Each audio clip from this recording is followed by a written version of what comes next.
Welcome back friends, welcome back to Policymakers India Bharatha. Today we are going to see a video on future technology. Let us first see the video. It would be easier for me to found my company in US and Silicon Valley, for example, and get money for the first. But really for the long-term success to win, I do believe the only way is actually founding a company here in Metzingen. You've probably never heard of Neuro Robotics. It used to be known as Hans Robot Germany. That's when it was partnered with a Chinese firm here in Shenzhen. But now it's headquartered here in the southern German town of Metzingen, which you've also probably never heard of. David Rager is CEO and founder. He showed me how one of its products works. Hey, Myra. Hi, what can I do for you? David Rager, CEO and founder of Neuro Robotics. Thank you for joining me. You have said that you are focusing here on Germany. You are moving production from China here to Germany at a time when there are, frankly, fewer industrial orders in Germany right now.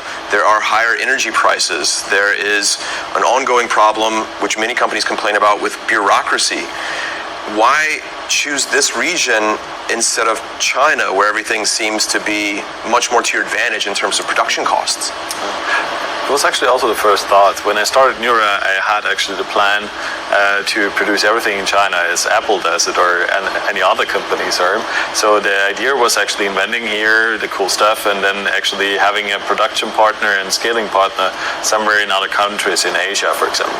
And but today the time simply changed. Or like if you look, the borders are growing, so it's not that we have more and more barriers of really, let's say, be as I'm missing right now the word, like as international as possible in the field of production, I'm talking. So, and the other thing I need to correct, because we are not focused on Germany at all.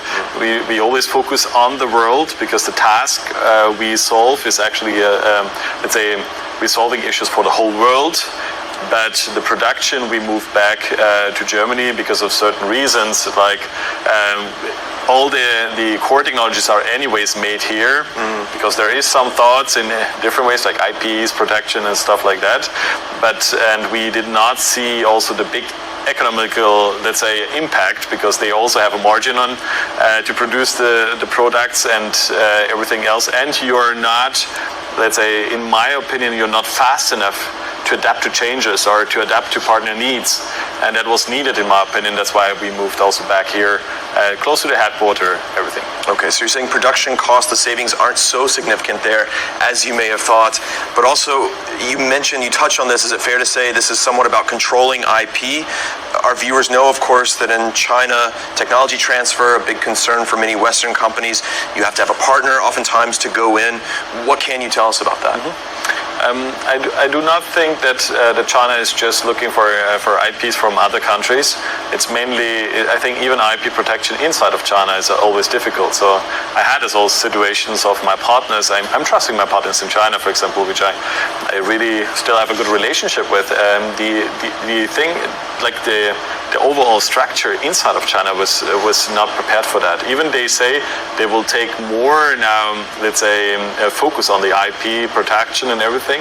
I did not really feel it, and you can just open next to the street the next company and they're doing exactly the same, because they quit their job and just open a new company, and you can mostly not even do anything about it. So it was kind of difficult there. So and that's why in Germany I think it's just more structured. It's very clear like who the IPs are belonging to. In the same time also it's more protected. Neuro is aiming for $50 million in sales this year to an international customer base. It sees strong potential in the European market, and it believes the industry itself is now ready to grow in Europe after years of neglect. That's why I thought cooperation in the beginning, when I started Neuro with China, was very important for us, because they had less barriers and the willingness like to really adapt in the robotics field and really use robots for something. While the barrier in Germany is very difficult, because people are first doubting it. It has to be first good enough and whatever. It's a completely different mindset. And but we see actually the pressure we have today in Germany of yes, hey, we are losing somehow market size everywhere. We need to adapt faster, and you see the pressure is good for us. You believe that plays to your advantage now that Germany is in this catch-up mode? Yes, it is. And you feel actually that even the companies are more open for innovation, more open for really like new technologies, which is not a typical German thing. So you pull production out of China, yet you're going to compete with China more and more in this area. Is that not a concern for you? Yeah, I think it's good.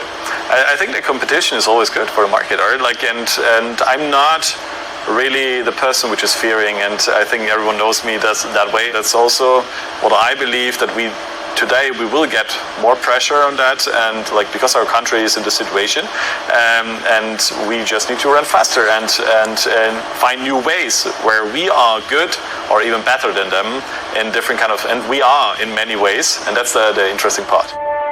One criticism of the European startup ecosystem is that getting money, especially late-stage funding, has been difficult. Neuro Robotics now has investors out of Europe and America, but Rager said it hasn't been easy. Super difficult. It is actually. I complained a lot about this, but in the same time, I actually realized that the solution is actually coming in a natural way. So if we are performing better than others, the money will come here.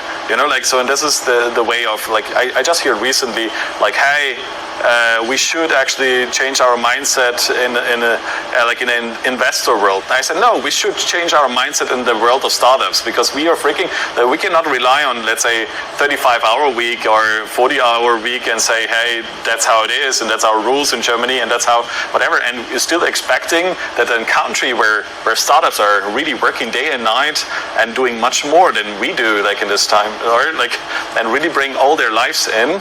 I think it's a different mindset, it's a different way of how we do things, and we should adapt to that. It's interesting because talking to some other startup founders, they acknowledge they may have to go where the money is. We know that some, for example, will go to the US because that's where not just the money, but also these kind of hubs, these kind of collaborative environments are. You're confident that it will come here? Yes, I'm confident it will come here, and I do see, yes, it is easier. It would be easier for me to found my company in US and Silicon Valley, for example, and get money for the first. But really, for the long-term success to win, I do believe the only way is actually founding a company here in Metzingen. Neuro is also opening an engineering and research hub in Munich. The southern German city has become something of a hub for Germany's tech startups. What's the biggest hurdle you face right now in Germany? You say this is a German problem, that if this thing were solved, it could make things easier. In my opinion, mindset, the only. I don't think anything else, because everything, if you would ask me 2 years before or 3 years before, I would have a huge list of things which I would point it out. Today I see this list. It was mainly also a dependency on me, myself, and my team on what we are doing. But today I do see the biggest issue we have is the mindset and we don't have a vision. So our country has zero vision. And this is actually also why we are in this situation where we are right now. And this is a horrible situation. So the people always talk there is some good things, and hey guys, it's not that bad. I said this is the worst situation we can be as a country, but it's maybe helpful to finally start listening to, let's say, some also younger generations which are just coming up and having some new ideas. But yes, the mindset and the country has no... We've seen the video. From the video we see the conversation between the CEO and the anchor. It seems that the conversation tells us that why this particular company has decided to move back from China to Germany. It looks like that first of all, as the company owner of Neuro tells us that the margin is not very huge, because Chinese companies also want to make good for profit. At the same time, it is more about the intellectual property, the IP thing, because he doesn't want to tell it directly. He gives an example where he says that, for example, it is very common to find that someone has started a new company next to our company in China with the same technology they are working on it. So he is telling us that the IP is intellectual property works in this way. So that is why they are moving back. China has a reputation of being number one in reverse engineering. The first time I heard the word reverse engineering, it was regarding a nuclear missile that comes out of the sea. Actually, it was said that it is a copy of the American missile, and some Chinese scientists were working in America. So, it looks like some companies have now realized that margin is okay, but at the same time, the intellectual property, which is the reason for this growth, must be taken care of, must be safeguarded. With this, we come to the end of this video. Thank you. See you again. Bye bye and take care.